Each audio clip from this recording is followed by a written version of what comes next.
যোগীঘোপাৰ পাছনীয়া গোচৰণীয়া ভূমি যিটো প্ৰায় 533 বিঘা ভূমি আছিলে অধিকাংশ ভূমি ব্ৰহ্মপুত্ৰৰ বুকুত যা গৈছে অৱশিষ্ট 45 বিঘা ভূমি আছিলে তাৰে প্ৰায় 1.5 শতাধিক পৰিয়ালে যদিও অস্থায়ীভাৱে বসতি কৰিছিল প্ৰশাসনৰ আগজাননী পাই ইতিমধ্যে তেওঁলোকে নিজাববীয়াকৈ ইয়াৰ পৰা আঁতৰি গৈছে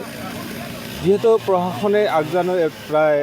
3 মাহ পূৰ্বে আগজাননী এটা দি গৈছিল আজি সেই উচ্ছেদ চলাই আছে মানুহ নাই যদিও গছ গছনিখিনি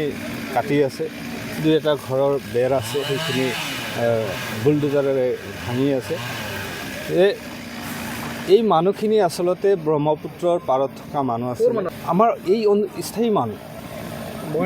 বঙাইগাঁও জিলাৰে মানুহ কিন্তু ব্ৰহ্মপুত্ৰৰ পাৰত এওঁলোকে বসতি কৰিছিল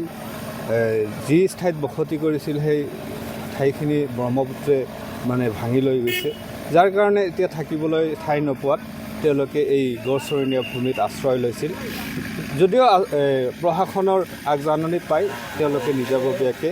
আগতীয়াকৈ ইয়াৰ পৰা আঁতৰি গৈছে